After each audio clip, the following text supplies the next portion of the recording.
Hey guys, it's Brandon Adams, the host of DawgNation Daily, the daily podcast for Georgia Bulldogs fans. What a great show we have coming up today. We're going to have Jeff Sintel, as usual, on a Tuesday for our Marlos Insider Update, and there is a lot of inside information to provide an update on after what was a gigantic weekend of UGA recruiting at G-Day with all the recruits that are there. Jeff will give us a lot of updates on that. We're also going to talk to a great guy today to give us an update as well on the Diamond Dogs. I had a very impressive series this past weekend against Missouri and play a big game tonight, trying to take the rubber match in the season series against Georgia Tech. We'll do a little bit of that later on in the program. But to begin with, there's more to look at from G-Day and another jab at Georgia from Florida coach Dan Mullen. In fact, we'll start with that as DawgNation Daily, the daily podcast for Georgia Bulldogs fans, begins right now. Presented by DawgNation.com. This is DawgNation Daily, the daily podcast for Georgia Bulldogs fans. Here's your host, Brandon Adams. We got a lot on G-Day coming up. We've got some recruiting stuff with Jeff Sintel as well. But if you don't mind, off the top of the program, I want to begin with a very quick story. We started the Gator Hater Countdown here on DawgNation Daily in 2016. It was the Monday after the win for Florida in Jacksonville against Georgia, what I thought was a very disappointing game, and frankly, what appeared to me to be a bit of a listless, lifeless effort from Georgia in that game. I was just in a really bad mood the rest of that weekend and came in here on Monday in a very bad mood as well. Now, everything seems fine and well with the Gator Hater Countdown now, but the way it unfolded there in 2016, if you'll remember, we started talking this up and doing it, and then lo and behold, at the end of the regular season, Georgia lost a game to another rival, lost to Georgia Tech, and when I tell you I got hate mail for that, angry tweets, angry messages, there was no video back then, but we were doing a podcast, and I got a lot of angry, upset folks saying, BA, you're putting too much emphasis on one rivalry, and Georgia's going out of here and losing to its in-state rival, Georgia Tech. And nonetheless, we persisted. We stayed with our Gator Hater Countdown. And so I think about that now because it is fair to say that we were literally Gator hating back when Gator hating wasn't cool, because back when you're losing to Georgia Tech in 2016, a lot of Georgia fans said, hey, that needs to be the thing we're worried about right now, just winning any game, not circling a game that won't be played until next October. But we sent a message then that, no, this is a game, this is an opponent, this is a rivalry that really needs to matter for Georgia. We have been in the business of Gator hating for quite some time, and lo and behold, business is really good now. This is indeed a boom market to be Gator hating, because Florida coach Dan Mullen gives Georgia fans so many new, fresh reasons to hate the Gators, and I mean that in lowercase letters. We don't actually hate people, but you know the point that I'm getting to here. When it comes to sports, rivalries are fun. This one is a fun rivalry, and Mullen, for his role as Florida coach, seems to right now make the Gators very, very easy to hate. We talked about what Mullen said going into the spring game, where he was like, hey, pay attention, look closely. There'll be some sort of coded message in the spring game attendance. I've done that kind of thing before. It may be a jab at one of our rivals. A lot of folks then figured out that maybe Mullen was trying to jab Georgia about how long it's been since Georgia's won a national championship, and there was this weird Reddit thread about all of that. Well, Mullen last night was doing his rubber chicken circuit, because let's face it, when you're a coach of a fledgling program with meager success, you've got to go and, rattle pots and pans together. You got to go be a door-to-door salesman to attract interest in the program. That's where Mullen is at Florida right now. This is a program that is a mere shadow of what it once was, and Mullen's trying to resurrect that, and he is literally having to go door-to-door like a politician running to be your alderman. He's literally having to go do that and win Gators fans over to his side. That means being in some, Florida backwater last night, talking about the state of the program, and when it's time for the Q&A, Mullen's asked, hey, what about that thing where you did the attendance, the 39, blah, blah, blah, whatever. Thomas Goldcamp is a reporter that covers Florida. He was on hand for this. He gives us an indication of what Mullen had to say about that. In fact, I'll show you this tweet on the screen, then I'll read from it. Thomas Goldcamp writes, Dan Mullen plays it coy on Florida's alleged spring game attendance troll of UGA. Here's the quote from Mullen. He says, I had no idea about the 39,000 whatever. And then he goes on to say, maybe Georgia fans were really so uptight they haven't won in 39 years. They got all uptight and tried to figure it out. Now, I'm sure if you're in the room with Mullen there last night, I'm sure that gets a big old laugh. And Gators fans are just guffawing and backslapping and having a really good time. As I said on Twitter last night, I'm glad to see Mullen enjoying himself this spring. My guess is he won't enjoy the fall quite as much because Kirby Smart does not play these kind of games. Kirby Smart does not do this sort of goofball behavior. Kirby Smart, to put it succinctly, is just simply not a clown. Kirby Smart was on an Atlanta radio station last week, 680 The Fan, and they asked him initially. Now, we've played this audio for you before, but it's relevant once again now. Hey, did you see what Mullen apparently said about you? Did you see what Florida apparently did with its spring game attendance total? And Kirby Smart wasn't in a talking mood about this at that point. And now that Mullen's renewed these remarks, my guess is Kirby Smart's feeling is still pretty much the same. In fact, here is what he has said about this in the past. Did you hear about the Dan Mullen trolling of Georgia a little bit? Have you heard anything about that? Yeah, I've heard. 39,476 people showed up at his spring day. What'd you think of that? I'm glad they feel comfortable about talking about it. That's all we're going to get from you, huh? Oh, yeah, man, nothing that is more than fantastic. that. So that's all the radio host got from Mullen, from Kirby then, but that is not all he has had to say about subjects like this in the past. Go back to 2017 when it was Chauncey Gardner, the Florida defensive back, who had talked a lot about that game and Jake Fromm and how they didn't think that Fromm was very good. And at the time, a lot of Georgia players took that very personally. And after the game, a game in which Georgia had won 42-7, and Chauncey Gardner got left in the middle of the field after getting run over by DeAndre Swift. Kirby Smart was asked post-game about, hey, the trash talk from Florida, the things that were coming there, and here we are in 2019. That seems to, once again, still be a relevant topic. So while Kirby Smart doesn't want to talk about it, he says there is a specific way that Georgia wants to do its talking on this kind of stuff, and here's a reminder of exactly what I think that Georgia will have planned for Florida here during the 2019 season. Now, the leadership group handles that. I mean, I've gotten to the point I don't really have to anymore. They understand. They know that we do our talking with our helmets. I mean, we want to have class. We want to have integrity. We really don't want to be talking to the media about the other team because nothing you should say. Yeah, they want to do their talking with their helmets, and that season Georgia did, and they may do that again in 2019. But here is where I want to take this conversation in a slightly different direction, because I think it will be really entertaining to watch Kirby Smart get a measure of retribution against Mullen. My guess is he doesn't like Mullen very much. There's some circumstantial evidence that might lead you to believe that. Smart hasn't said that out loud. I'm just assuming, but I don't think I'm wrong with my assumption. I think many of you probably assume very much the same thing for a multitude of reasons. But while it will be fun and entertaining to watch Kirby Smart, obliterate Mullen and get a little bit of retribution later on this fall for some of the things that Mullen has said, that might not be the most entertaining part of all of this. What might be the most fun to me is to watch Mullen, whose mouth is well out in front of his accomplishments at this point in time.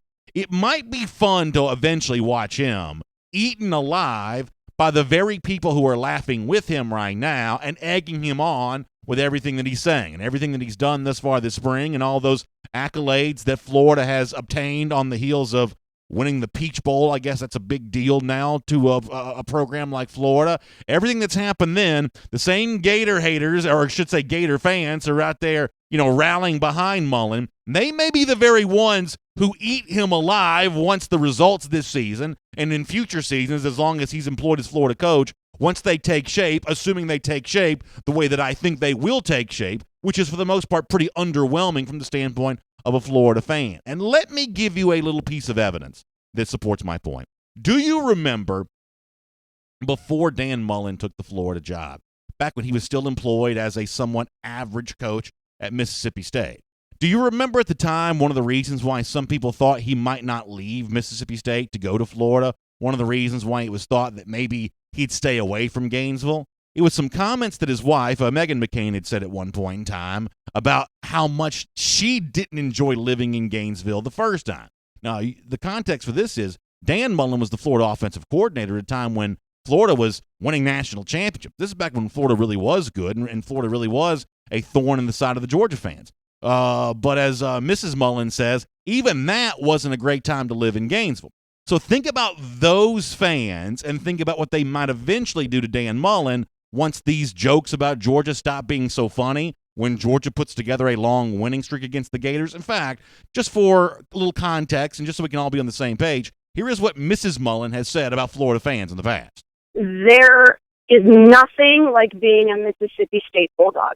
The support of the fans here is so unlike anything anywhere else. It's unbelievable. So I've never experienced a really bad situation. The former school where we were at before, we won 2 national championships there. I mean, won practically every single game we played for 4 years there. And it wasn't if you won or lost. I didn't go to the grocery store. It was if we didn't score 43 points or more. I was going to the grocery store in Orlando where I worked at the Golf Channel, and I was driving the groceries back to Gainesville because it was that bad. That's just being honest. So hear this for a moment. Mrs. Mullen says when she lived in Gainesville, things could be so tense, even at a time when they were winning, that she bought her groceries in Orlando. That she didn't want to go to a Gainesville grocery store. She was, I guess, working at the Golf Channel at the time, bought groceries in Orlando, and then took them back to Gainesville with her. These are the same fans that are, trolling me on Twitter about the stuff that Mullen's saying and egging him on and laughing and having a good old time at these Florida Booster Club meetings right now.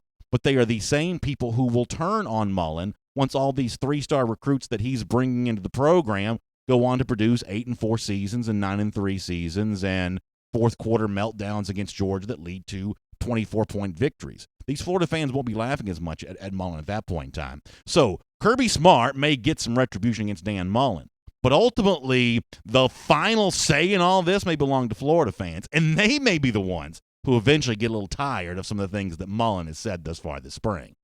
My name is Brandon Adams, and this is DawgNation Daily, the daily podcast for Georgia Bulldogs fans. Hello to you, and thanks for being with us.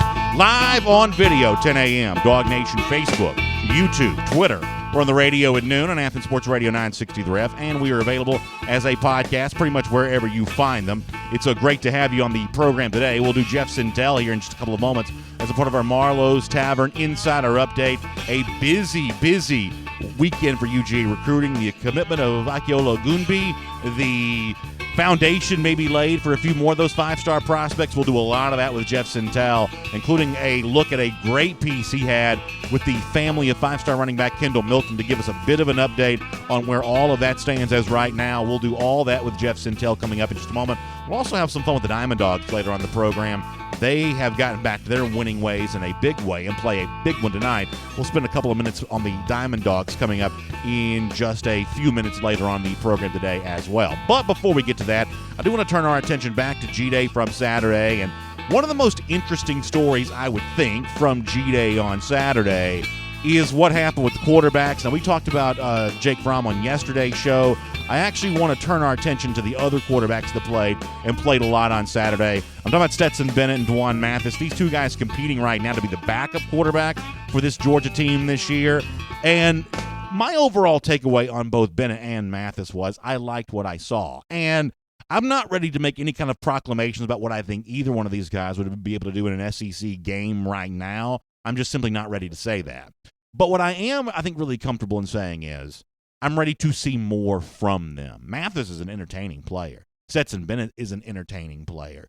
Georgia players that have been with Bennett on practice fields rave about him. There is a lot to like about him, and I think Mathis showed why there's also a lot to like about him as well. He's a very, very interesting athletic profile and the kind of guy that you can imagine James Coley and this Georgia coaching staff being able to do something with. And we know that Bennett's got a little moxie that he brings to the table, and it wasn't just me who was impressed. Many of you have liked what you saw from these guys as well, at least tempered optimism about what their futures might be as Georgia quarterbacks. And as a way of validating the way that we seem to all feel about both Bennett and Mathis, Kirby Smart also tossed some compliments their way as well. In fact, here's what Smart said about both Bennett and Mathis at the end of G-Day on Saturday. They did a nice job managing the game. I thought Juan had a couple sloppy snaps, maybe a drop snap there. I thought Stetson did a good job. Stetson's played in that game before.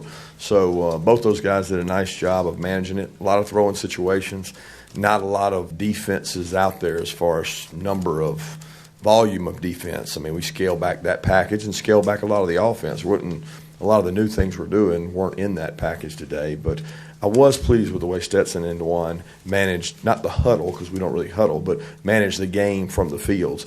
And that's important. That's important for their growth. They're only going to get better through practicing and repping and playing in that kind of environment. On Mathis, let me say this.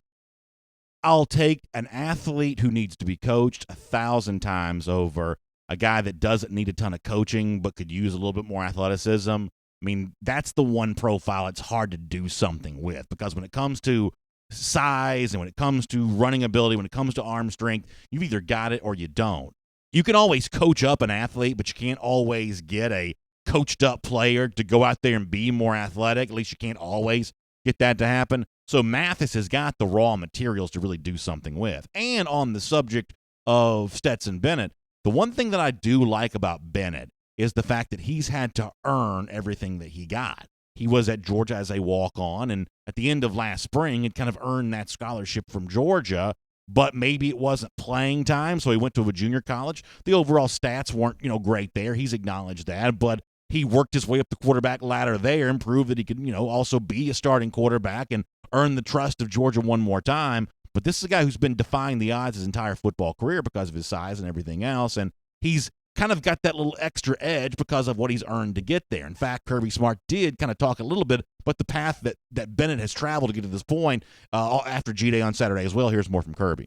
We got a lot of confidence in Stetson. I don't look at things from the perspective of what you can't do or what somebody says about you or whether you're on scholarship or not. We recruit walk-ons around here as hard as anybody in the country because I think it's important, and I think our state provides us great ability to go get good football players, and some of those players develop into scholarship players, and we've had several players do that here. Stetson's one of those guys. I mean, he went and he played good last year. I mean, he walked out of here with a scholarship in hand, and he came back with one, and I thought he played good today. So listen, I'm not going to sugarcoat this. If Jake Fromm were to get seriously injured to the point where he couldn't play, I would be very concerned about Georgia's quarterback situation because Juan, Mathis, and Stetson Bennett, as it stands right now, I don't know how ready they are to take over an offense. But, as I said a moment ago, I saw enough from them on Saturday as a fan to lead me to say I'd like to see some more. These two guys are fun to watch, and their development and growth, that's going to be pretty fun to watch, too. All right, DawgNation Daily, great to have you with us. We'll talk to our old friend Matt Stewart later on in the program. Diamond Dogs play a big one tonight against Georgia Tech. We'll get some thoughts from a guy who's seen that team up and close and personal a lot this season. But for now, it's recruiting that's on your mind. A commit that Georgia has gotten, a few more that it hopes to get. Let's do a lot of that with our buddy Jeff Sintel right now. From Athens and across the SEC or wherever the recruiting trail may lead, here's a DawgNation.com insider. Time now for our Marlos Tavern insider update with our buddy Jeff Sintel. Each and every week, Jeff gives his twist on UGA recruiting to us here in the program. But if you want chef-inspired food with a twist, like so many people enjoyed with us last week at the Marlos Tavern in Dunwoody, you want to find the tavern in your neighborhood as well and get that special twist that only Marlos can provide. Jeff Sintel, good morning to you, and I must tell you that I am in a very good mood this morning when it comes to UGA recruiting for a number of reasons, and I just want you to know that off the top of our conversation today. How you doing? Well, I tell you what, Brennan, I'm doing great, and I hope the belly is full with 2 commitments. But it seems that, no matter how much positive momentum was established on the trail through G-Day, I still see that fella down to the south kind of get your grits a little bit when it comes to his Gators, huh? Yeah, he definitely does. There's no doubt about that. But listen, this is all laying the groundwork and the foundation for what is going to be a wonderful time this fall when Mullen gets it from Kirby and when Florida fans turn on Mullen. We are here, as the kids like to say, we're here for all of that. And we're going to enjoy every minute of that when the same Florida fans who are ribbing me on social media turn on their guy. It will all happen as we have foretold. As they say on Game of Thrones, it is known. This is one of those things that is just simply known that this is the way this is going to end badly for Dan Mullen at Florida. But I don't want to talk about him anymore. I want to talk about Kendall Milton. I loved your piece with Milton, and we want to talk about that. But I also like some of the things that I've seen from the Milton family on social media as of late. In fact, I think we got some of that we can show. Kendall Milton showing off his UGA uniform when he goes there. Do we have the one from Chris Milton, Kendall's father, talking to Carson Beck, saying, "Hey, buddy, can you get me in touch with your dad?" Jeff, there is something that I absolutely love about the idea that after a really good visit, now it's it's time to get serious. Now it's time for the dads to start talking. I love the patriarchs here stepping up to say, hey, let's make sure we're making all the right decisions here, and let's make sure this is all falling into place. And, obviously I may be getting my hopes up on Milton because his recruitment's probably going to last for a while. But based on your piece at DawgNation.com, based on the very active Mr. Milton on social media, who is not a man to mess with, by the way, if you've seen those pictures. So I feel very good about all of this. It seemed like Milton had a good time over the weekend, and I got to tell you, things are good right now. I would say, Brandon, to keep up with your parallel there, you've got the Warden of the West. That would be the Milton household, of House Milton, talking to the Warden of the South, which would be the Beck house. I like it. And that sounds like a parlay that's probably going to happen if it has not already happened already. You know how fast things move on social media. But, there's a lot of things here. One of the things a bunch of fans asked me, I thought it was a real human being question and a real just genuine/funny question. I had some DawgNation readers reach out to me, and it's like, Jeff, do our coaches not go by stars anymore for running backs? Do they just look and see how jacked their dads are, and then they decide that that's the guy we need in the backfield to be a real dog for the Bulldogs? I don't know if anybody's seen Chris Milton yet, but I tell you what, that tag team with D. Swift, with DeAndre Swift's dad, Darren Swift, and Chris Milton, that would be quite formidable. I mean, what is your overall take on the Milton visit to Georgia this past weekend? Well, I'm just going to quote my source here. He said it was simply amazing. Georgia's already earned an official visit. And I think this was a chance for what they tried to do, the Miltons did, was to get past the speed dating round with a lot of these schools. They wanted people. There's a line here from the real world that just makes sense when people just start being real. And he saw Georgia be very real over a bunch of occasions over that visit. They've basically seen everything but a true game day experience, hot southern weather, and the business school, which will be very big because Kendall wants to study business with a focus on entrepreneurship. But, the other thing that's very telling, I know folks like to catch the attention of those crystal balls, but the other thing that was really telling to me was just the vibe and the way these guys all kind of mingled together. Yeah. I think one chief benefit for Georgia, compared to visits that Kendall Milton has taken to Texas, and he's taken to Oklahoma and Ohio State and even Alabama and LSU, was he was there, and Chris Milton even described it pretty well when he said there was a commonality there where all these boys could all see all these things about Georgia together at the same time. Yeah.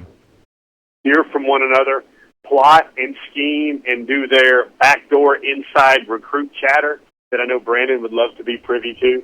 But as far as things go, I don't think Georgia could be in a better position right now with a lot of those boys, a lot of those young men that were in Athens on Saturday. Yeah, I was trying to keep up with a lot of the social media stuff because while sometimes it can be misleading, it's also interesting at the same time. And you did get the sense there was a real sense of camaraderie that was kind of formed through all of that. They all did seem to be getting along really well, and they either seem to already be friends or becoming fast friends over the course of a weekend. And I do think that speaks well for how Georgia can be a host for an event like this and roll out the red carpet and show that genuine Southern hospitality. That's kind of a cool thing to think. And while it doesn't guarantee you're going to get the commits that you want in these regards, it certainly is not a bad thing, and it certainly pretends good news to come in the future. With that in mind, let me kind of transition to something else that I saw on social media.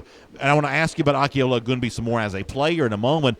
But on his Instagram story, he did one of those Q&A type things, and somebody asked him, hey, who do you think's going to also join you at Georgia? And a lot of these names that I throw around to you a lot, Akiola seems to think is going to join him. I don't know if we have this one or not from Akiola Gunby talking about, some of those guys like Kendall Milton we just discussed, Paris Johnson, Keely Ringo, Tate Ratledge.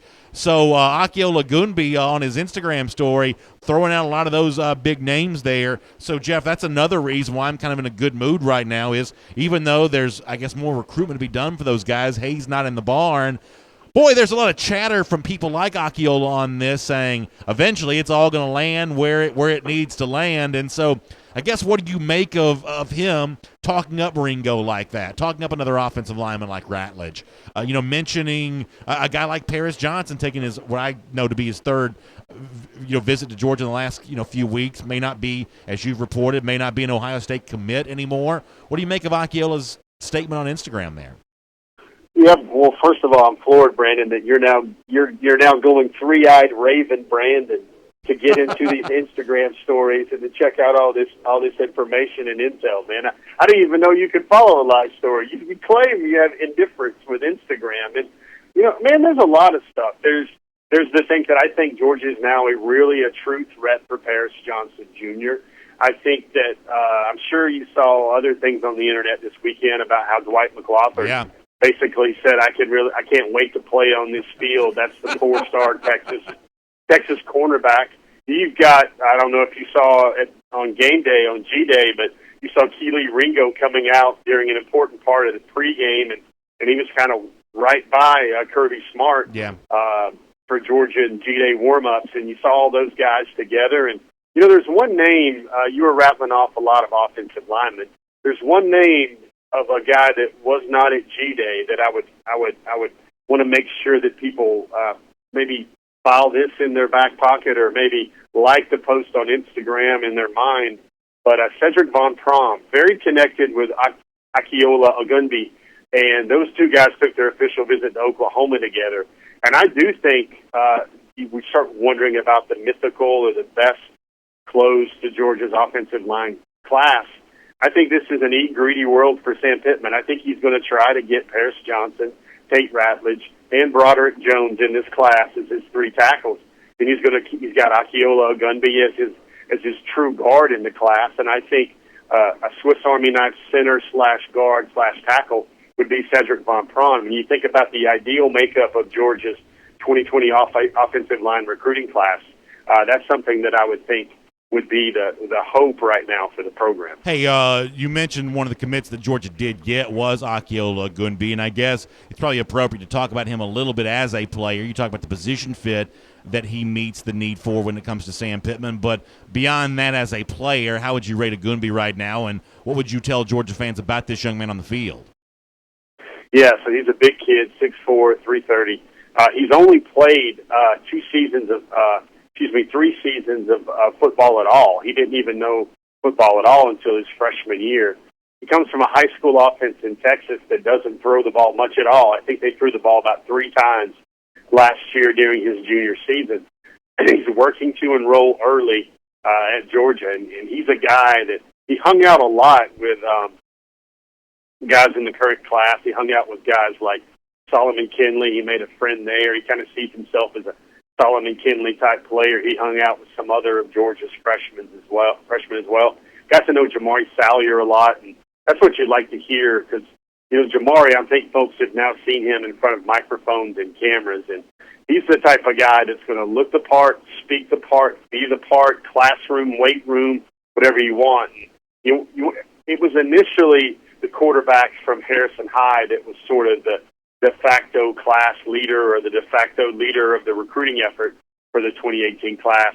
But I can really see a guy like Jamari really becoming a team leader and a program leader, especially in that 2018 signing group, and especially the type of guy that moms and dads want to see their kids hanging out with on official and unofficial visits to Georgia. It is our Marlos Tavern Insider Update with Jeff Sintel. He gives you the scoop on UGA recruiting, but if you want the inside scoop on what's happening at the Marlos in your neighborhood, become a Marlos Tavern Insider by texting the word Marlos. That's M-A-R-L-O-W-S. M-A-R-L-O-W-S to 24242. That's 24242, the word Marlos. You can become a Marlos Tavern Insider. Now, we've talked about a lot of those guys. You mentioned even Dwight McLaughlin and what he had said. I guess open-ended here, other stuff on the visits. We haven't mentioned Sherman yet in this conversation. Anything else you want us to know about the visits that do go down over the weekend and kind of maybe something you may have seen kind of flying under the radar from the weekend? Anything at all? Well, yeah, Sherman. I think Sherman's going to take a couple more visits before he makes that public decision. I think there's reports out there that he's going to visit Ohio State this weekend. That's something to look at there, and whether that's an official and his whole family comes along is something to pay attention to. And what it does clearly, though, is it creates it definitely creates a pattern with Mikhail Sherman that he's not much for this recruiting whirlwind tours and everything else like that. It seems to me like he's a guy that wants to kind of finish his recruiting up over the summer, just the way he's vectoring right now. Sherman's a guy to think about. You know, you saw a lot of the guys. I thought Tate Ratledge, you know, he shared some things on social media. He had another sit-down, good chat with Sam Pittman.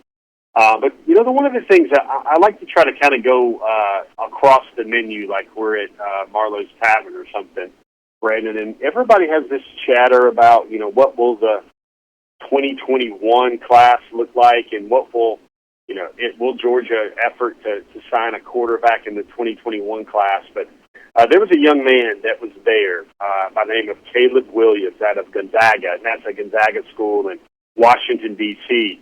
He was there as an unofficial visitor as well, and that's a dual-threat quarterback, Brandon, about 6'2", about 190, nation's number 2 dual threat in the 2021 class. And if you look the way Georgia's going and how effective Juan Mathis was, especially in certain spots, if Georgia was to package together another quarterback in 2021, when they've got to worry about the 2020 bushel of talent in the state of Georgia, when you look at Carson back in 2020, perhaps as skilled as Brock Vandegrift is, and he was there on Saturday as well, and what a find he will be for whatever class that signs him. But maybe a way that Georgia can handle this is they can get a pro style like back in the 2020 class. They had a 2019 signee, a dual threat like Juan Mathis. Maybe the 2021 signee needs to be a dual threat signee as well, because I think Georgia's going to go after one alpha big major quarterback target per year. So that's one guy to think about there as well. And, you know, you had the officials that were covered. Jalen Kimber was there. You had Akiola Gunby. You had Paris Johnson with his official. You had a lot of guys in town. Mikhail Sherman was there on his official as well. But I paid a lot of attention to maybe some of the guys that are on the horizon, guys like Marius Mims, the number 1 overall prospect for Georgia in 2021, as well as Micah Morris, who is the number 2 prospect in Georgia, another tackle. This is, again, Sam Pittman working early and reading ahead of the classroom and his material. Already maybe has his top 2 tackles in the state of Georgia already coming to Georgia a lot and feeling that energy. So you see a lot of those things, and one of the things that we covered in our recruiting gallery is Micah, that showed up over the weekend. As Micah was wearing a big Georgia hat. He loves all things Georgia right now, and you know those are things you kind of look for besides the obvious. Jalen Carter was there, a defensive tackle target out of Florida, out of Apopka, Florida. That's the same kind of area where Ryan Davis came out of. Yeah. You saw Jordan Birch, the 5-star out of the Hammond School, was there as well, and there was just a lot of guys to keep up with, a lot of guys to look for and look after. Eric Gilbert was still there. You had the tight end from Canada, Theo Johnson came down as well. I mean, there's a lot of guys to look at and a lot of things to look at for Georgia with a class that's probably going to fall somewhere around 22 guys for 2020. Cycle. You mentioned Ohio State a moment ago, and it jogged my memory about something that I wanted to ask you about, and you may have brought this up. I apologize if I didn't hear it, but reading an Ohio State blog last night, I got the impression that when it comes to Paris Johnson Jr., at this point, LSU may be a bigger threat for Johnson than even Ohio State, the place that he's allegedly publicly committed. One of the Ohio State writers that you and I both know pretty well was kind of talking about some LSU interest between both Johnson and obviously LSU's got interest in him. At this point in time, when it comes to Paris Johnson Jr., is Ohio State the biggest threat? Oh, that's a good question. I would say everybody's open for Paris Johnson Jr. And, he's got a couple of talented teammates on his high school roster that he might like to play with, and there might be a fit for all 3 of them in some places and not others. But, you see him, and he's definitely, Brandon, acting not just like a commitment, but especially not like an Ohio State commitment. Once those guys are locked in to the horseshoe, so to speak, they don't go travel around. They don't go to a lot of places. They especially don't go to the same place 3 times in basically a month. which is what Paris Johnson did there with Georgia. I just think that that kid, nation's number 4 overall prospect, I believe. It clearly looks like he's hit the reset button on his recruitment up to this point. Yeah, it's very interesting to think about. Last thing for you before we let you go. Obviously a lot of the guys that you've covered over the last few years were on this field on Saturday. Maybe the single most eye-opening moment for me was the beginning of this game when you've got Jermaine Johnson, Nolan Smith, Nakobe Dean all on the field for that black team defense. Lewis Seen, I thought he had some interesting moments on Saturday. What was your overall kind of bullet point takeaway on what happened with those 14 early enrollees on Saturday? How will you remember 2019 G-Day when it comes to the newcomers? Yeah, there's a lot to think about there. I got flashes of so many things in my mind. Number one, and I know this is going to sound really, really weird coming out of an analyst or reporter's mouth, but watching Nakobe, I think Nakobe, we can all those comparisons that are unfair and not yet fair about him and Roquan. I think the one that makes sense on the football field right now is Nakobe. To me, looks clearly ahead of where Roquan Smith was when he entered the Georgia program, and that's not just because he was an early enrollee. So you see what Nakobe's doing there, how he's right around the ball. He's diagnosing and reading everything was where he's supposed to be. He's taking on a lot of guys, a lot of Georgia's big interior linemen in the belly of the gaps, so to speak, and also in the trenches. But I'm going to be honest, Brandon, the one thing that I keep replaying over and over in my mind, and we will have a lot of images of, I call it just simply bulldog on bulldog combat, good on good, iron sharpens iron, whatever you want to say, is, we're going to have a story that goes up today on DawgNation. It's much like the freshman report that we always did after games in the fall. But right now, especially after G-Day, it's going to be the G-Day report. And the one thing that keeps flashing in my mind as I write this story this morning is the mano-a-mano between Nolan Smith and Andrew Thomas. Yeah. That was something very, very good. And how else can Nolan get better by going against a very likely future first-rounder in Andrew Thomas? And there was some times, I know everybody's going back and forth and looking over their G-Day videos on their DVRs. There were times when it was Andrew and Nolan, and Georgia kept in with their protection package another tight end or another fullback or another back on Andrew's side to get some help with Nolan. Because let's face it, we've seen this in camps. When you have Andrew as an accomplished junior All-American type tackle, but then you say, basically by the virtue of the structure of the spring game, that Georgia's basically going to be throwing the ball almost every snap. Well, that kind of tilts the scales a little bit back in the young man, the freshman pup's favor a little bit. The way those two guys were going at it, the way you saw Nolan attacking Isaiah Wilson at times, when Georgia gets those pieces together out of the 2019 class, I think there's going to be a lot of early fixtures. Lewis Sine, you mentioned him. He led the Bulldogs in total solo tackles at G-Day. But sooner or later, that Georgia defense is going to have a Tyreek Stevenson, a Lewis Seen, a Nakobe Dean, a Jermaine Johnson maybe for a little bit, and then a Nolan Smith. That's going to be very formidable, Brandon, and it's also going to be formidable with NFL-type first-round, second-round talent in a lot of spots on the defense, and not just a DeAndre here and a Roquan there.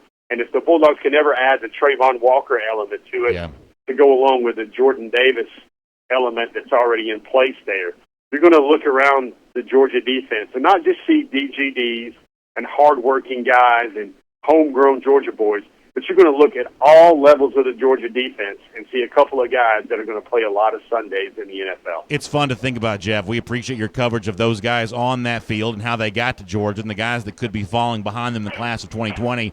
Great stuff. We'll look forward to reading a bunch from you at DawgNation.com in the days ahead, and we'll see you tomorrow afternoon for Before the Hedges presented by Kroger as well. Jeff, thank you so much for your time.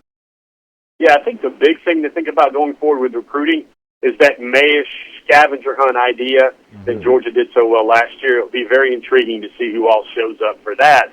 who maybe wasn't at G-Day. Marlos Tavern Insider Update. You just got it from Jeff Sintel. You can be an insider yourself at Marlos, though, by texting the word Marlos, Marlows. And you can find out about the big events and special offers at the tavern right there in your neighborhood and find out around here. We say it is truly chef-inspired food with a twist. Check that out, and we'll check you out soon. Jeff, thanks for your time. Yes, sir.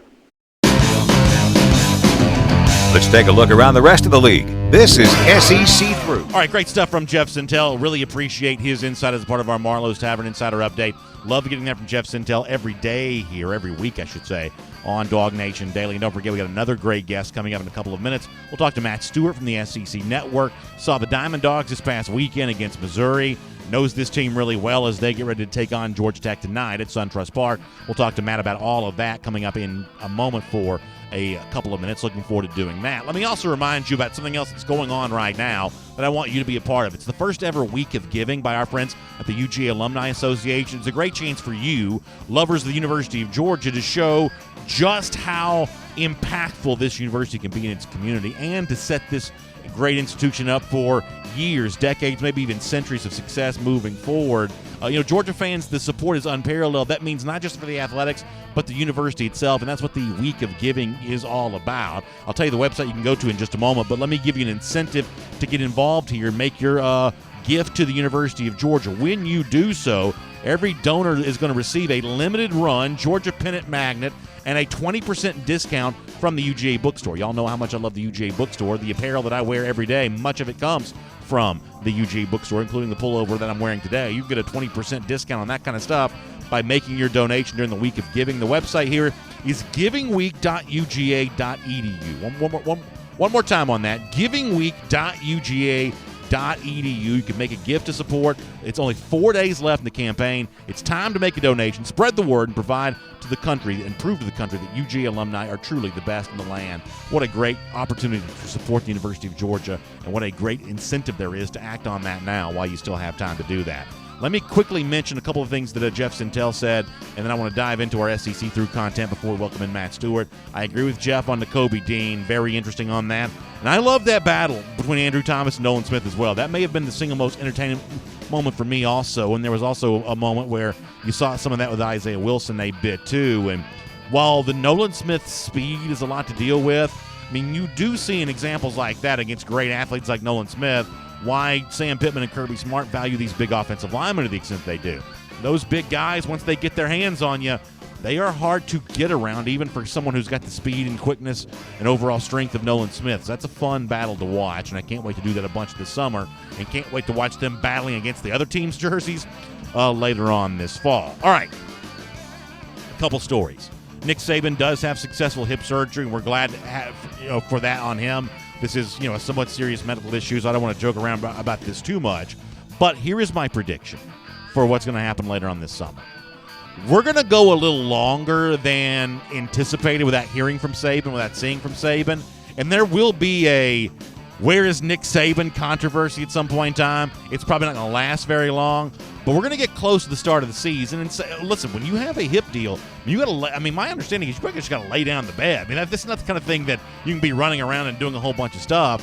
He's going to have to take this recovery seriously, which means kind of going behind closed doors to get it done. So here's my prediction. You can remember this later when I'm right. At some point in time this summer, there's going to be, where's Nick Saban? We haven't heard from Nick Saban in X number of days, X number of months or whatever. These recoveries typically last a little longer than some people think, and this hip surgery recovery for Saban's going to last a little longer than he wants. I can almost predict that for sure.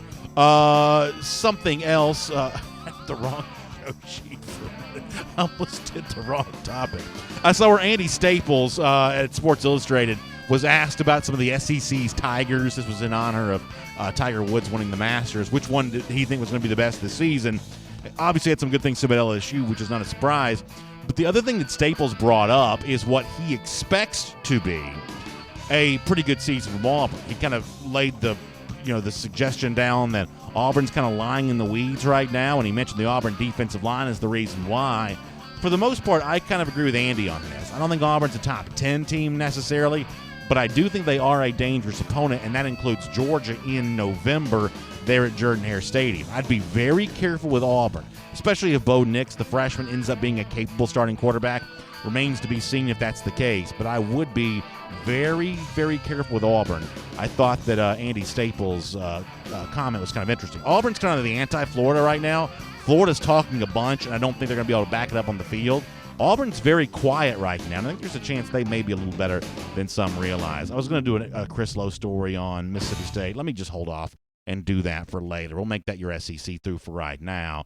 And instead, we'll turn our attention to the Diamond Dogs against Georgia Tech tonight after what was a very successful series against Missouri over the weekend. And a guy that knows this team really well because he has been up close with them a lot this season is our buddy Matt Stewart. Matt, welcome back to DawgNation Daily. We appreciate your time. Hey, no problem. Good to talk to you. Good to talk to you as well. And I guess before we get to what you saw from Foley Field this past weekend, let me talk to you about your opinions on this Georgia Tech rivalry. These two teams play tonight at SunTrust Park. You've seen both these teams over the years. A lot of our audience, let's face it, understands clean old-fashioned hate from a football standpoint. What do you think a rivalry like this means in college baseball? Well, I mean, the fact that they're playing at SunTrust Park, I mean, they with that nugget there, and of course they used to play at Turner Field too, makes it the biggest college baseball game during the regular season. You know, from an attendance standpoint, it regularly draws the largest crowd in college baseball every season, playing in the Major League Baseball park, and it's something that, you know, quite obviously, I think is kind of envious of other college baseball programs because they don't have that opportunity. You think of all the other programs in the SEC and the ACC, they don't have that kind of opportunity to play, you know, a rivalry game in a major league ballpark. So I think it's a really big deal what they're doing tonight from that aspect. I think it's a nice draw for those two programs. It goes to a great charity, and the fact that both these teams are on track to go to the NCAA tournament. I think Georgia's a team that could win the national championship, quite frankly. Georgia Tech looks like they're back for the first time in a couple of years. I think it should be a great game. So you mentioned that you think Georgia could go on to have great success, maybe even win a national championship. And I guess my curiosity here is, I don't think there's any denying that Georgia's got the pitching to do that. But I think about a regional series, Matt, where you got, three other teams there. And I think about what happened last year with Duke. And I guess I do have a little bit of concern. Does Georgia score enough runs to really make that postseason run? You've seen the team a lot. Offensively, can they match what they seem to be able to do from a pitching and defensive standpoint? They only need to score about 4 or 5 runs a game with this pitching staff that they have. They have 4 bona fide starters in Emerson Hancock, C.J. Smith, Tony Losi, and then Timmy Elliott, who's been their midweek starter, who you'll see again tonight. And then they've got a bullpen. When everybody's healthy, they've got a bullpen that sets up like a major league bullpen with Aaron Shunk as the closer. If they can get Ryan Webb back healthy, I don't know whether they can. But even if they don't, they still have a major league style bullpen with Christopher coming in as kind of the setup guy.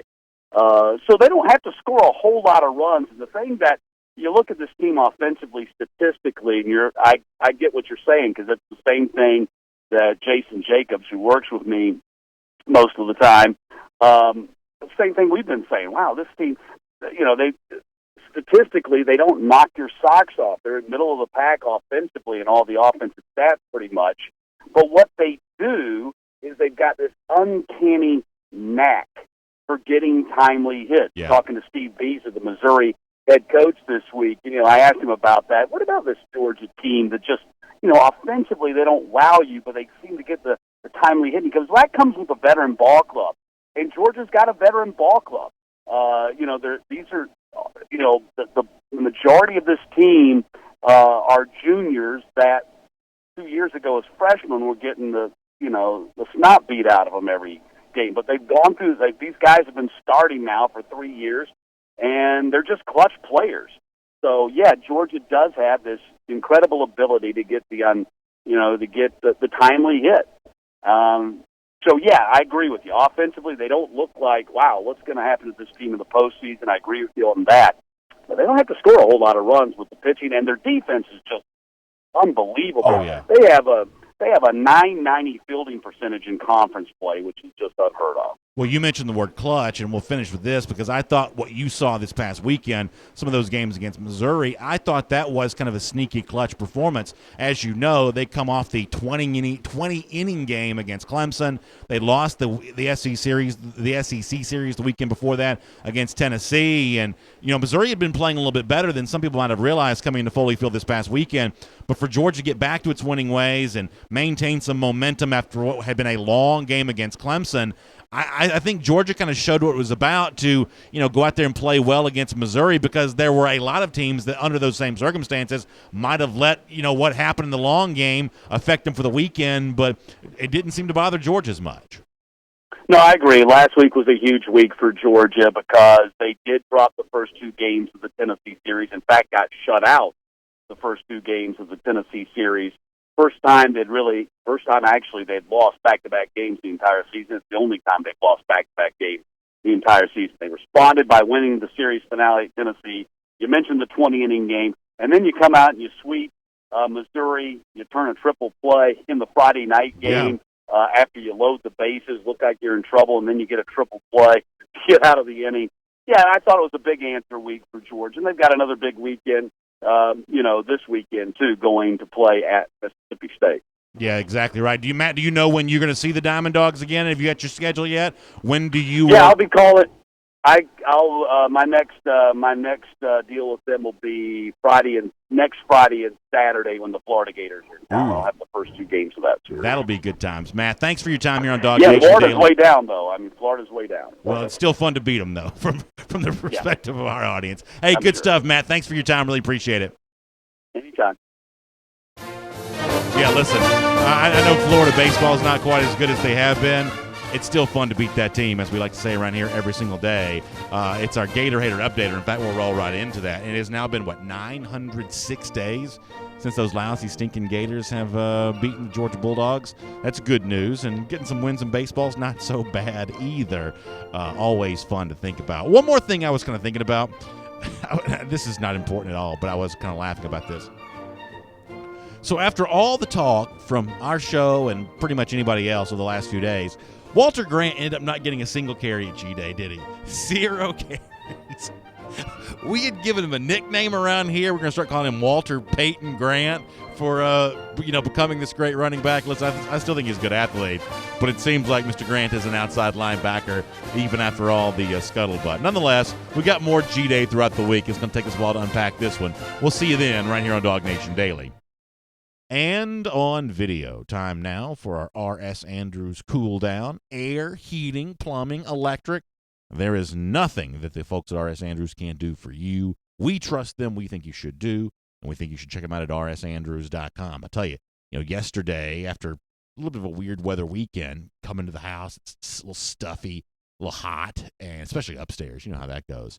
When you flip on that air conditioning switch, you want that house to cool down. There's a reason why we call it the R.S. Andrews cool down, and there's a reason why, if you watch on video, you see the logo of that thermometer going down. We like the idea of that house getting nice and cool and chilly and crisp on a hot day, and that's why you want to check out the R.S. Andrews cool down for your house. Let them cool you down and keep you comfortable all spring and summer long. R.S. Andrews cool down for that, for sure. All right. Let us now take your comments on anything that you want to discuss. Willie Gray Jr. says bring back the Gator Hater T-shirts. Willie, say that one a little louder for the folks in the back because I would love that. What happens is we completely sold out of red, black, and we actually gave away the red ones. We didn't even sell those. We gave them away. But my understanding is that we don't have any Gator Hater shirts whatsoever anywhere. So maybe enough groundswell of support. Maybe we can see if we can get another group of those printed up again. I think that'd be a great idea. Scott Harris says, I'm still mad at the SEC network. I had to go listen to the game on the radio in the truck. That's pretty good. I am sorry about that. Nick Lurch says, so be which part of the Dogs will be most improved this year? Improved is an interesting word to use there. That means you have to look at performance from a year ago compared to this year. And for me, it seems pretty simple and obvious to say the outside linebacker. I believe, now there's no DeAndre Walker, and that's a difficult guy to replace, but the overall production being what it was, I think if you're looking for improvement, not just stellar play, but stellar play and compared to what it was the case a year ago, I think the outside linebacker position is the most likely candidate for improvement. Nick, I think that's a really good question. Will Godog says, hey, BA, what would you think of UG having a G-Day night game in the future? I'd love a night game, G-Day game, because of, you could do the light-up Sanford, you could do all that kind of stuff, and, I don't know if it would help or hurt the crowd. I'm honestly not sure about that, but I did kind of think about how maybe one year that might be kind of a fun thing to do. I know that, not that Georgia wants to be like Florida, but I know that TV considerations aside, Florida's preference has been to have its spring game at night. In fact, there were a couple of instances where Florida had its spring game on a Friday night. This year, I believe there were only 2 teams that had spring games on Friday, in the SEC anyway. One of those was Kentucky. I don't remember who the other one was. It may have been LSU, but I think a night game might be fun at some point in time. I don't know that Friday night would be quite as fun, but I think it might be fun. Gary and Christian Gulisano says, who has more touchdowns, James Cook or Zamir White? That's a good question. I think maybe Zeus on that one. Wyatt Felton says, hey, BA, you watching the baseball game tonight? It's my plan. I guess the only TV for it, because I don't know that I'm going to SunTrust tonight, just because, we've had kind of a wild weekend with G-Day and Easter and everything else. So I'm sure the ability to get away and go see this one tonight may not be a possibility. I believe our only TV for this one, or at least video for this one, I think is ACC Network Plus. I don't know if there's an SEC Network Plus broadcast for this tonight. I think it's ACC Network Plus, which honestly I didn't know was a thing. I believe, according to the official Georgia site, the play-by-play person tonight is the Tech play-by-play person, and the former Georgia Tech running back Roddy Jones, who I would not have guessed was a baseball analyst, but I guess that's the story. Wyatt Filden says he thinks that Cook's going to have more touchdowns because he can do more, but it's going to be close. If it is close and there is a battle between those two, that could be really good for Georgia one way or another. Miriam Martin Corbin says, with only one spring football game on Saturday, there was no excuse for the SEC network to treat our fans that way. Yeah, a lot of people were not happy about that. A lot of people were very upset, and I do get that. Matt Rukavina also says it's not just 906 days since a Florida win, but 906 days since we lost an SEC East team. Own the East, Matt says. And I love that. I love owning the East. Chad Thomas Black says, BA, a few years ago, there was a new idea of playing spring scrimmages against other teams. That fizzled, but I think playing a cupcake team for scrimmage would be awesome. Your thoughts? He also asked Connor what he thinks about that as well. I'd be all in favor of it, and I think it'd be really good for Georgia, and I think you'd have a chance of probably getting a better overall crowd. You might even justify selling some tickets for it as opposed to just letting people come in. So from that standpoint, it's good. You know who may not like that quite as much are the other teams, though. That if you're going to, because I don't think Georgia's going to play Clemson for a spring scrimmage, although I'd be fine if they did. But you may be playing more, that may be the game you play Austin Peay. That may be the game you play a team like Murray State. And unless Georgia was willing to pay them $1 million or whatever the going rate is now to come play those games, I think a lot of those teams who want to play a season, you may run the risk of coming out of something like that pretty banged up and pretty injured. So there may be a scenario where the teams that would be your opponent don't like that as much, because here's what my concern is. This does not seem to be the case at Georgia, but around college football, as opposed to, hey, we're going to start increasing the value of spring games by eventually playing another opponent besides ourselves, almost like a preseason NFL game, I actually think you see movement the other direction. I think you see a lot of examples about how spring games around a lot of places in college football have been totally devalued to the point where not everybody does like Georgia does, where it's just like regular scoring, offense versus defense, and you score the game pretty well like a traditional football game. I mean, other than the fact there's no punt returns, the way that the Georgia spring game looks, it does not look that different from a football game. Even the kickoffs are allowed to be returned. I mean, I remember, now you don't tackle to the ground on a kickoff at a G-Day game, but you're still returning the kick. I can remember some G-Day games where you didn't have that. For the most part, a G-Day game looks a little bit like a football game. But a lot of these spring games, there's like this weird scoring system where the defense gets points for getting a stop, for instance, or something along those lines. I'm a little bit concerned that we won't always have spring games. Now, for Georgia, it's a major recruiting event. And I guess I was wondering to myself, could you get those same recruits on campus even if there was no G-Day game? And I honestly don't know if you could or if you couldn't. But if you can, I think that spring games are in jeopardy because there are a lot of places in college football that just don't seem to value them, don't view them as useful tools. Connor Riley joins us. Good. Well, why do you feel that way? I think spring football is a giant. Keith Marshall said something similar a few weeks ago. I just think spring football is a giant waste of time. If you're not gonna, blow it out and give full access and a full inside look, I understand the importance of wanting to have practices, but the whole going through the motions of trying to put on a show and put it on an event, for what purpose, I'm not really sure. But you'd be happier if G-Day didn't exist because even if it's not important, sure. I wouldn't be happy if it didn't exist. It's fun. Is it? Hey, yeah. I wasn't having fun on Saturday when it was raining. No, it was wet. Listen, I think it's still fun. Even in the rain, you got a huge crowd out there for the dog walk. You got a lot of folks in the stands. You heard the Redcoats playing. You saw the team run through. Even if we, make too much out of what we do see and then don't see enough of what we hope to see, even with all of that, in the middle of April, that's kind of a fun event. And I'm glad that it exists, even if it's ultimately not all that important. Even the spring practices themselves, I often don't know how valuable they are, although I will point out that people who go through spring practice, I'm talking about early enrollees, seem to play a lot more readily and a lot more effectively than some of the freshmen who don't get here till later on. But even with that said, I think the whole thing is just fun, and I'm glad that we still do some things just for fun. Let's face it, there's not a whole lot left around Georgia football that exists for rank-and-file fans. If you're not a big-time donor or a big-time spender, you don't have a lot of opportunities to rub elbows with this program anymore. It's not even a guarantee you can even get tickets to come to the games anymore. So G-Day is the most, I'm going to try to use a bigger word than I should, is egalitarian. It's the most kind of There you go, using your big words again. I'm not even sure I used that one correctly. But it's the most, what's the word I'm looking for here? I can't think of another word. It's the biggest tent of Georgia football. Stadium wide open, it's free, come in, and for the most part you can sit where you want.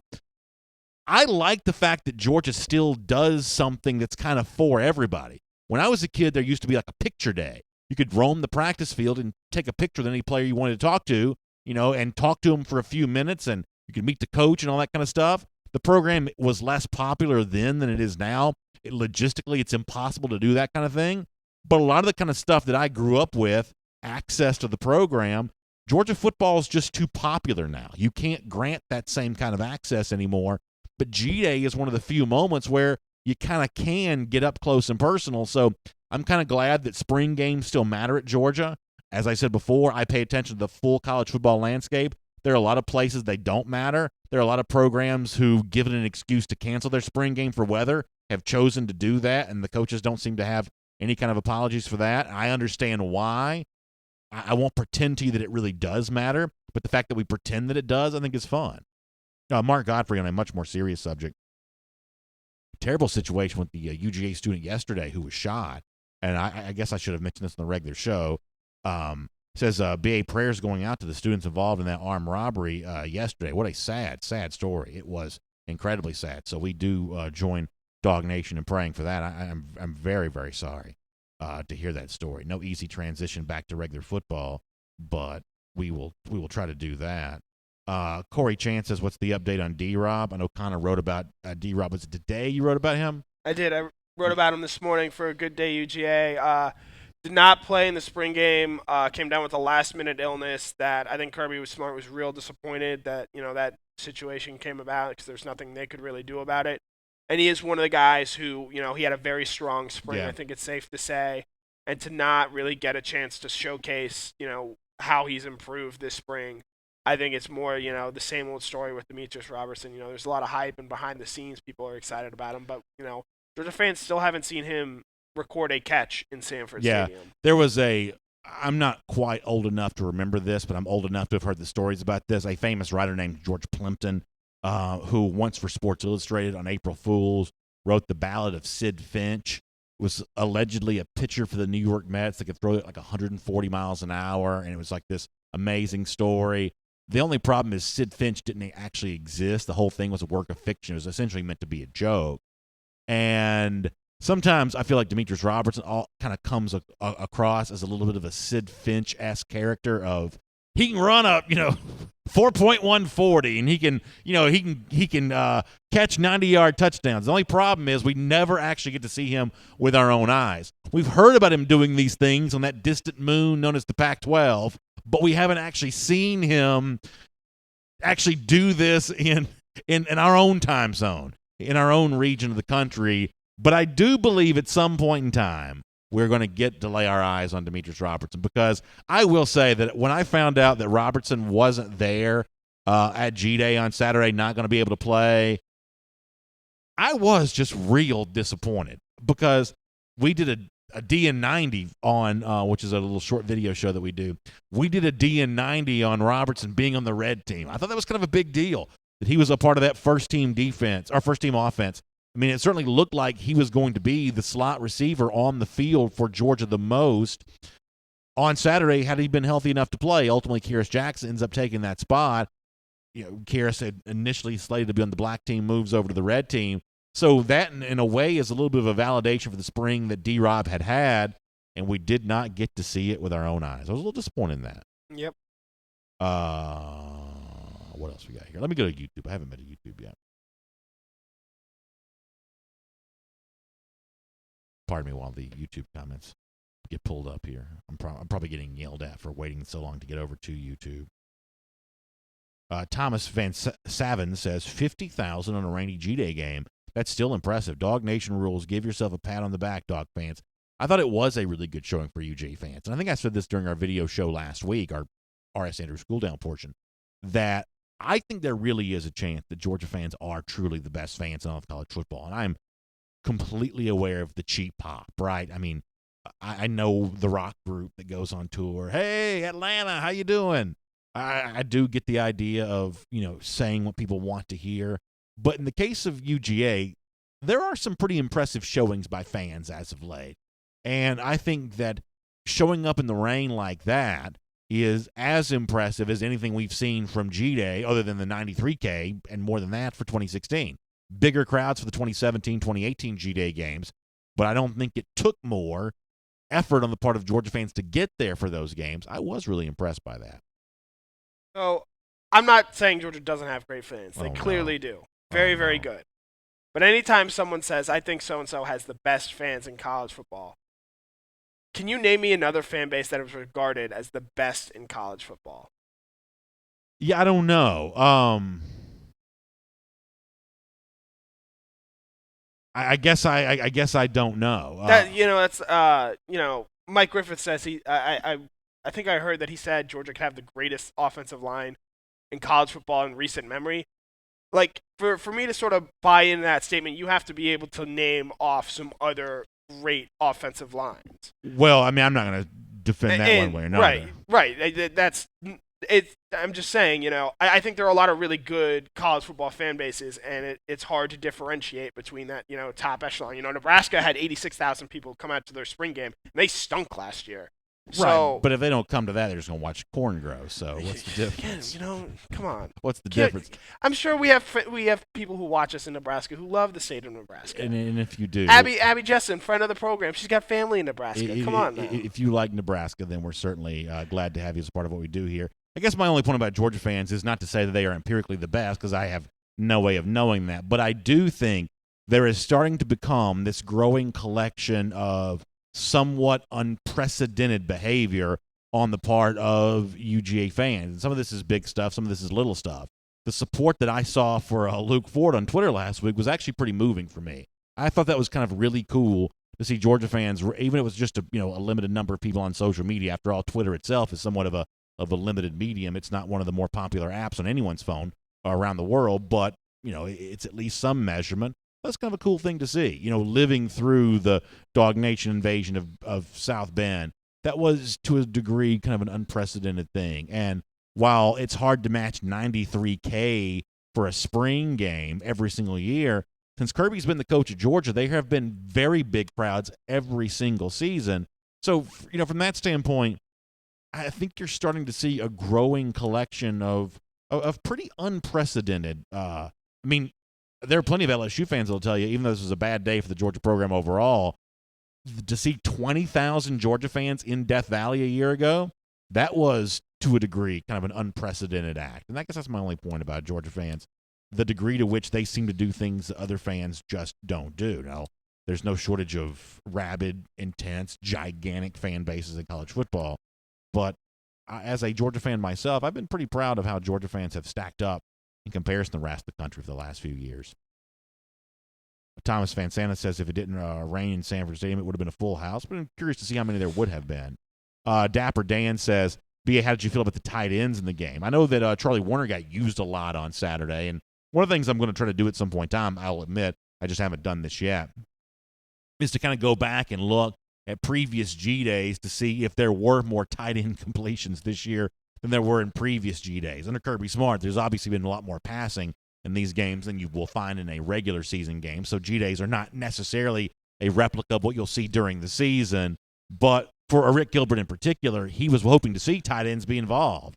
So were there more tight end involvement than previous G days, given the fact that historically has been a little bit different than the regular season? I'm a little curious to go back and look at that. But I loved seeing Warner targeted and receiving catches as often as he did, Dapper. I think that's a great question. G. Grace from Alabama says, with Blaylock and Pickens, now you got to remember G. Grace is an Alabama fan, so take this with a grain of salt. But he says, with Blaylock and Pickens coming in, D-Rob won't see the field and is going to transfer. I don't know if that's true, Grace. I don't know if that's true. I think there's a chance that, first of all, we don't know how any of this is going to stack up as of yet. And obviously, Blaylock, one of the places he's going to get a look is the place that D-Rob apparently was occupying. And I've told y'all before, I mean the slot position there in the interior. I've told you before that I would kind of prefer Robertson to be more of an outside receiver because of his speed. But as an inside guy, I think he's kind of interesting too.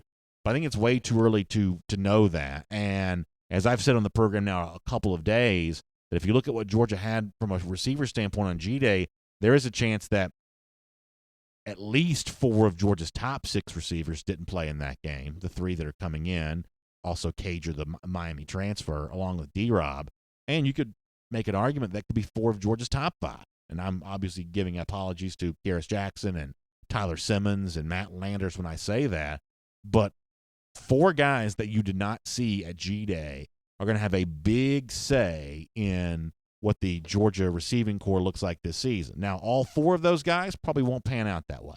All 4 of those guys might not have the top-end performance that Georgia fans would like to see them have. But a couple of them probably will. And just given the fact that D-Rob's played some college football and been through a year's worth of practice, I would not necessarily say that the other guys have an edge over him. I wouldn't necessarily say that.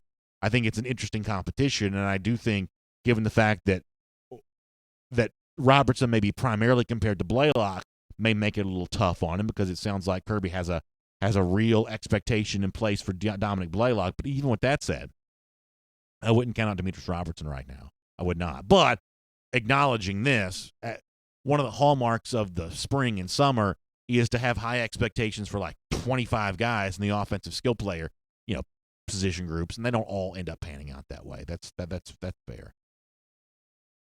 James Bryan on Facebook says, if we miss out the playoffs for whatever reason or don't make it to the national championship game this season, the fans' fanaticism will begin to wane. Maybe so, but one of the most impressive things about the fan showing from the last couple of years is it predates the success now. That's got to be part of the story. The Georgia fanaticism has been put on display with Kirby Smart did not show up after Georgia went to the college football playoff. It showed up before. The 93 K-Day for 2016, that was at the beginning of what would become an 8-5 season. Even the great recruiting success, the 2016 class was pretty good, but it was nowhere near what it would become in 2017, what it has been the last 2 years in 2018, 2019. The 93 K-Day was about Georgia fans being dying and hungry to support their program. Even the big showing at Notre Dame, September of 2017, this program was coming off of what had not been a very good year the year before. Good recruiting class, I'm not sure a good recruiting class what caused Georgia fans to buy those tickets, though. One of the points that I made for a number of years is that for a long time, Georgia fans were better than the Georgia program. If you looked at, for example, apparel sales, for years and years and years, Georgia being like the top 2, the top 3. It'd always be like Michigan, North Carolina, Georgia, something like that.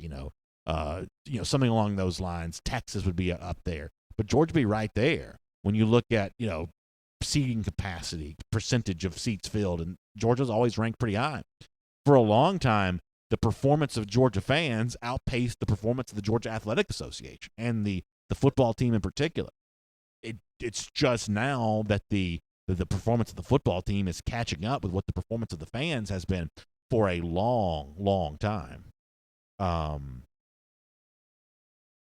Daniel Savage says, I'd love to see the other freshmen that came in, Trayvon Walker and George Pickens. Yeah, I'm excited about seeing both those guys. One of my favorite things about G-Day is when they bring that group out and give them a chance to be honored at halftime on the middle of the field, get a big ovation. I always really enjoy that. We got a chance to see that again on Saturday.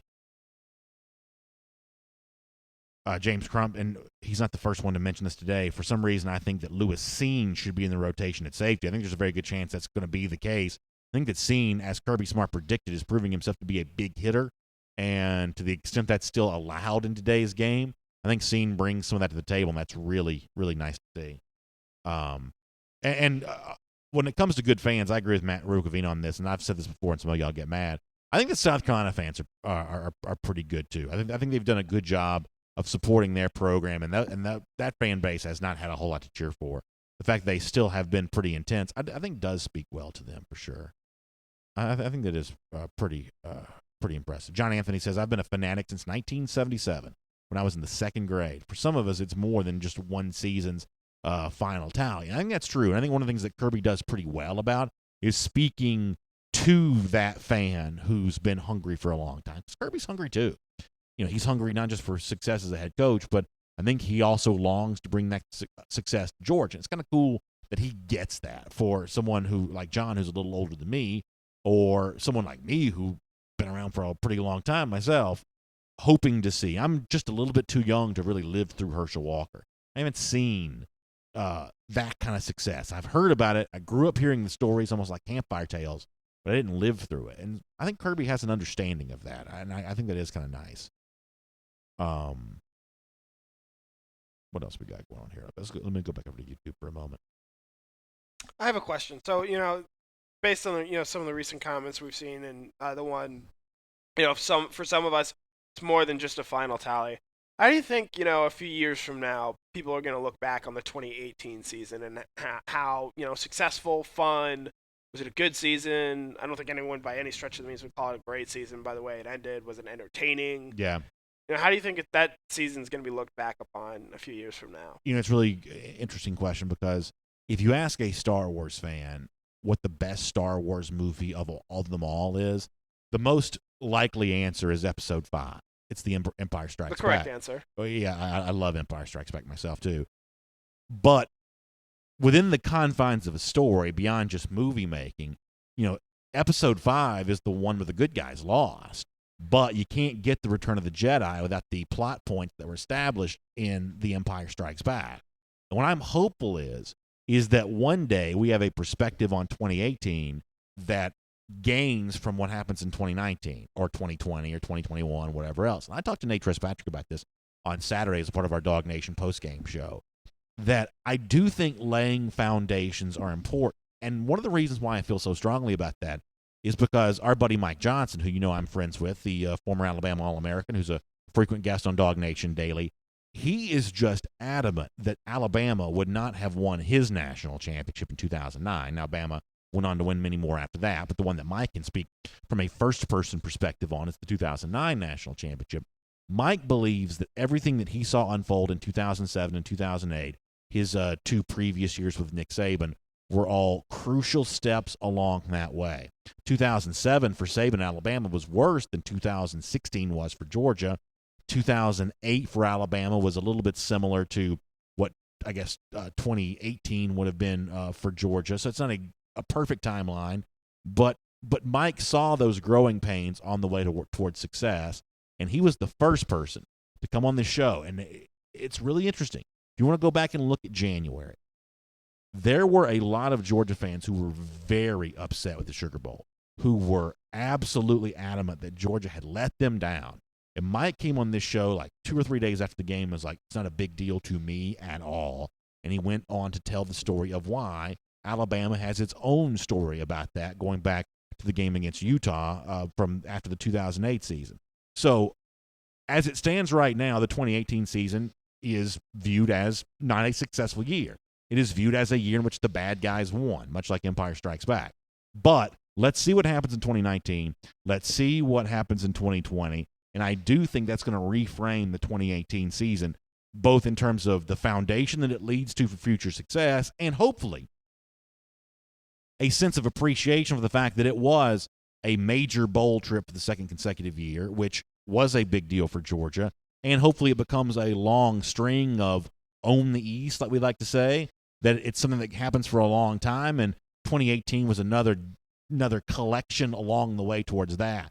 So I hope we gain better perspective on the 2018 year. And obviously, I hope that we don't have more years to follow that feel the way that 2018 did, because it was not, to live through it, it was not a fun season. No, I think part of that was, the quarterback quote-unquote controversy that came up during the course of the season. But there were a lot more unhappy players than just quarterback in that 2018 Right, correct. But I think from a fan perspective, I think that played – I think you would agree that played some role in how going through the season was. Do you think – so let's just say Georgia actually decides to show up and win that Sugar Bowl game against Texas. Do you think that significantly, recolors the way we feel about that season? I don't. I think it probably if Georgia had beaten Texas, what it would have done was it would have made people even saltier about Georgia not making the playoff. Mm-hmm. And in a weird way, the Texas game humbled Georgia fans, because while I'll certainly tell you that I think the Georgia fans have a justifiable argument to be the best in college football, this is not always the most humble fan base, myself maybe. Name me a humble fan base. Right. Myself may be included. And so what happened against Texas, I do think, brought a dose of humility into the conversation for Georgia fans. And so in terms of being in a bad mood at the end of the year, the Texas win, had it come, would not have brought that about for Georgia. It would have only highlighted Kirby Smart's bad decision to fake the punt, the playoff selection committee's possible bad decision for not including Georgia in the Final Four. It would have only highlighted what people did not like with the SEC championship. As it stands now, December and January just kind of run together as this sort of forgettable 6-week period. But had the Texas game and the Sugar Bowl gone differently, the Alabama SEC championship would have only become more memorable, I believe, in people's minds.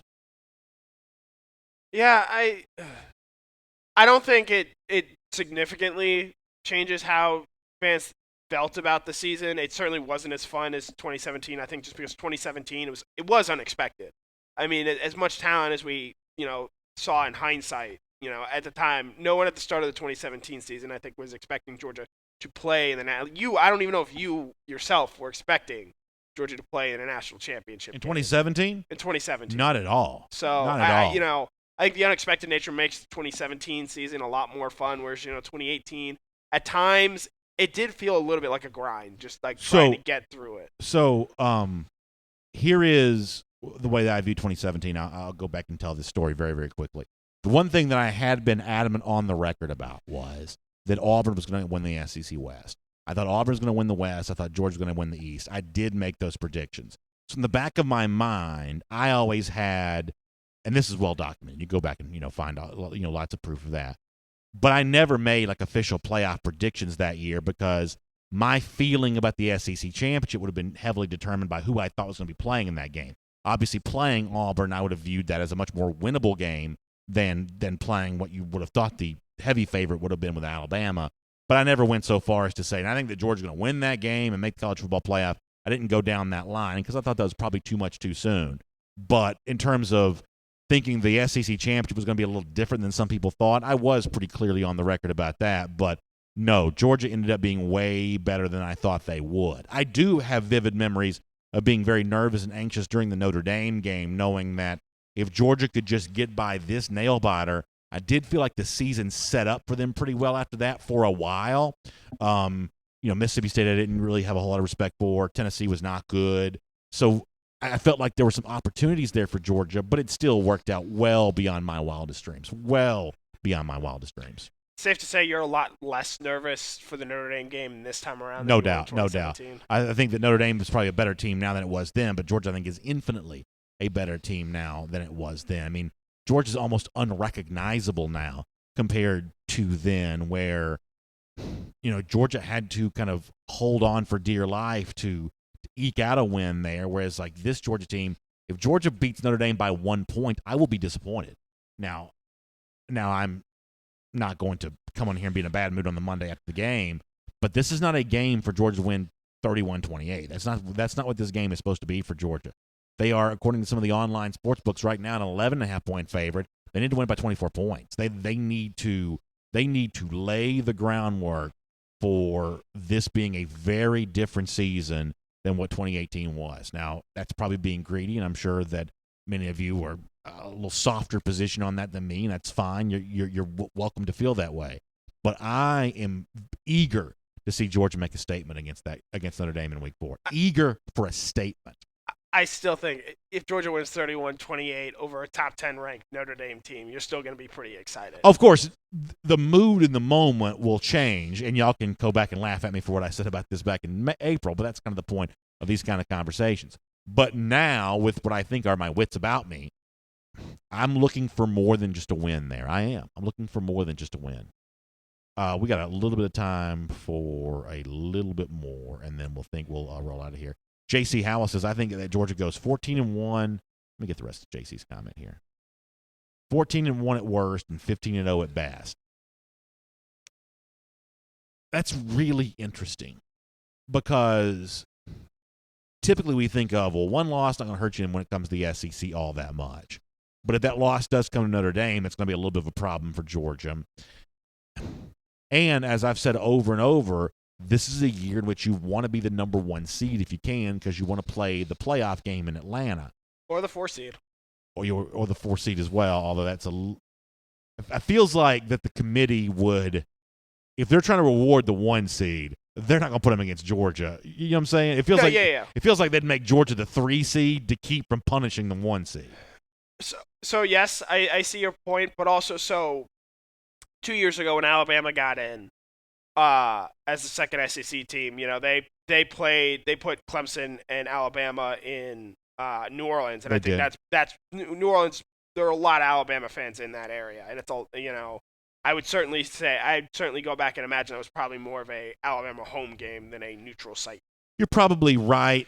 I don't think that is anywhere near what it's like playing Georgia in Atlanta. Now, obviously, Georgia's not undefeated in Atlanta, as we can very well attest.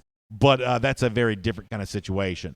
I guess, and I hate to even bring this up, if Georgia does go 11-1, which is kind of thought of as the standard operating procedure. Teams lose a regular season game somewhere along the way. What is Georgia's most likely loss? I don't even want to say, but I have a game in mind. And none of you are going to like Auburn could be tough just because, I'm particularly not super duper high on Auburn. I want to know more, maybe not even about the quarterback situation, but about the rushing situation. They were not a good running team last year, and it's not like, I don't see an easy path for them to get a whole lot better, but at that point in the schedule, you'll have just played Florida 2 weeks before. You'll have played, I think, a pretty good Missouri team the week before that at home, and you're on the road at Auburn. And the next week you have A&M at home, so I think at that point in the schedule it's a little tricky. VTW on YouTube brings up that the Tennessee game is going to be a hard-fought game. Now, there is a bye week before that game, so it does sort of allow Georgia to sort of reset itself after that Notre Dame game. And I don't think have a letdown there. Even on the road, hostile environment, I don't think Tennessee has enough talent to deal with Georgia. And I'm on record as saying I don't think Tennessee is going to win more than 6 games this year. Steve Self is among a number of people also saying Texas A&M. I think it's better for Georgia to play Texas A&M in late November than it is to play them in like early September, early October, because I think there's a natural attrition that occurs over the course of the season. And as it stands right now, even though I think that Jimbo's done a pretty good job of beefing up that A&M roster, as it stands right now, once you go through the stress test of a season, I think Georgia's in better roster shape in November than Texas A&M is. That's not enough to guarantee a victory, but because it's a home game, because it's late in the season and Georgia's got more depth, that is, to me, not among the ones that I would put as the most likely win. Y'all are not gonna like this. I know A&M. People are highlighting, but they lost a lot of offensive talent this year. They did. Trayvon Williams is a really good running back. Jay Sternberger was a great tight end for them. They lost a couple offensive linemen as well, so they've sort of got to retool there. I think if that A&M game, if it was like flipped to where it was when Georgia played Missouri, that week sandwich in between Florida and Auburn, I'd feel a lot tougher. worse about it. Wyatt Filden says it's Florida. Y'all, this is not a gimmick for me. I'm not pretending. I think that Florida is heading for an abject disaster, whether it be this year or sometime to come. I do not think that Florida is a threat to Georgia. I just don't. I don't. I think the toughest game for Georgia is about the one that I mention every single year. I think the Auburn game for Georgia is Georgia's going to be a favorite in that game, and this is not the same Auburn team that it was the last time Georgia went there in 2017, but this is still a tough game on the road. Team with a good defense, I believe that Auburn will have one, in a loud stadium, I believe it will be that day. That's just a really tough game for Georgia to play. It did not do well in that environment last season in Baton Rouge. It obviously was disastrous, really disastrous in Baton Rouge last year, but disastrous the year before that at Jordan-Hare Stadium. I think that Georgia has got to prove that it can handle a hostile road environment. So if you told me right now and you handed me a sheet of paper from the future that said 11-1, the most likely one, I believe, is still at Auburn. Now, I don't think that Auburn is going to go 11-1, but I think they're very dangerous week to week. This picture what happened for Georgia in 2016, where on paper I think you would agree that Auburn was the much better team, and yet on that one day, Georgia said, "We're not a 5-loss team today. We're a team capable of beating." The offense played like a 5-loss team that day. But Georgia essentially said, on this one day, we're the kind of team that's going to beat a top 10 team in our own stadium, and the crowd was rocking and rolling, and it was, for one day, all was right with the world. And sometimes you get that kind of stuff. Sometimes Georgia and Kirby Smart 0-3 on the road against SEC West teams. That is, we're going to talk a lot about this, and I am very optimistic about what Georgia can do this year. But this season is not without questions. How Georgia handles these hostile road environments is the biggest question. By the way, it's kind of funny to me that the outsider, the trolling fan, the skeptical media, from time to time, they're going to bring up the close losses to Alabama. As I said before, that's not evidence against Georgia. To me, that's evidence in Georgia's argument. The fact that Georgia has been on the doorstep of beating Alabama 2 years in a row, to me, speaks of how good Georgia is, not how deficient Georgia is. But the opposite of that is great teams don't get pounded on the road. They just don't. And right now, that is an ugly, ugly line on Kirby Smart's resume as a head coach. And that's on the line when Georgia goes to Auburn and to a certain extent Tennessee this year. But that's not nearly as formidable a foe. Earlier, you said you thought Florida was headed for a disastrous season, either this year or next. What does a disastrous season look like for the garbage brand version of Steve Spurrier? Yeah, that's a really good point. So every year there is a preseason top 10 team. There's lots been written about this. Every year there's a preseason top 10 team, virtually every single season anyway, that finishes the year unranked. I think that Florida, even with an easy schedule, is a candidate to be that team this year. They don't play a difficult schedule, but I still think they're a candidate to have it really fall apart for them in all the games that matter most. The LSU game they'll have to play, the Auburn game that Florida will have to play, the Georgia game, toss-up game against Tennessee, Florida, toss-up game against Missouri. There's a chance that it all breaks the wrong way for Florida, and at some point in time, you've got to be able to lean on talented players, especially in this talented skill position stuff. And I just don't really know what Florida brings in that regard. Probably better at the wide receiver position than running back, but still very skeptical of Felipe Franks. I can't believe how much Franks has been talked up this offseason on the basis of a small number, very limited definition of success. And I know that sounds like it's on brand for me, and it's just me, having fun with my buddy Eddie here. Just because I want it to happen doesn't mean it isn't true. All right. Anything else anybody wants to say before we get out of here? James Crump, very bold prediction here. Tennessee will finish second the SEC East this Wow. year. Wow. I don't agree with it, but I like the bravado. A lot of stuff is changing if Tennessee finishes second. Because if Tennessee finishes second, I could see that team getting a top 5 recruiting class in 2020. I could definitely see that happening. If Pruitt gets any on-field success, they're going to use that to their advantage. And I don't like giving Pruitt credit for anything. Although I'm not necessarily a Pruitt hater, but I don't like giving Tennessee credit for anything for sure. But think about how quietly Tennessee's going about its business. There's nothing coming out of Tennessee at all. They're just working. They're just grinding. They're getting 5-star offensive linemen like Darnell Wright that Georgia would have liked to have gotten. They are getting inside tracks on guys like Rakeem Jarrett, which Georgia would like to be in on. They're just doing some work. Another SEC team that's like that's LSU. Ed Orgeron's not saying nothing, and I'm bad grammar. He said a lot about how the offense is new and improved. But he says that every year. The point is, Orgeron is just grinding and working, and they're getting John Emery Jr. and they're in on maybe a guy like Paris Johnson, for instance. They're just quietly going to work. And Florida is very, very noisy. Now, and if you gave me the choice of being one of those 3 teams, I'll even add Auburn into this as well, that right now, after all the we're going to fire Gus Malzahn stuff died down, they have been humble and quiet. If you gave me my choice of which of those teams I'd want to cheer for right now, Florida would be my last choice, for sure. The reverse side of that Tennessee coin, let's say they don't make a bowl game this year and they struggle again, there's going to be a lot of chatter that usually comes out of Knoxville. Like Pruitt doubters? Yeah. Pruitt doubters, Fulmer, with the coup he had 2 off seasons ago. I could certainly see that. Well, you can't ask people to be patient forever. Right. And if Tennessee does not win this year, and I don't believe they do, patience is still warranted. If I was doing DawgNation Daily today, and shudder that thought, but if I was doing, can you imagine how bad I'd look in orange? God, could you imagine how often we'd play Rocky Top you'd be playing Rocky Top every day, just ugh. If I was doing that show, talking to Tennessee fans, my advice would be, even if it's a bad season, this is the coach you want to be patient in. I'm sorry you wasted your patience on guys like Butch Jones and Derek Dooley, guys who were not worth it. The end of the Philip Fulmer era. I'm sorry your patience was squandered by previous coaches, but Pruitt is probably the guy that you do want to be patient with. Now, wouldn't it be ironic after being patient with coaches that didn't deserve it if Vols fans end up just the straw that breaks the camel's back and they become impatient with this coach who actually is having some real recruiting success? The biggest phony nothing in the history of the world was that top 5 class that Butch Jones produced a few years ago when they signed like 41 guys to get there. This is real recruiting. It's real recruiting success, and it's a thorn in Georgia's side right now.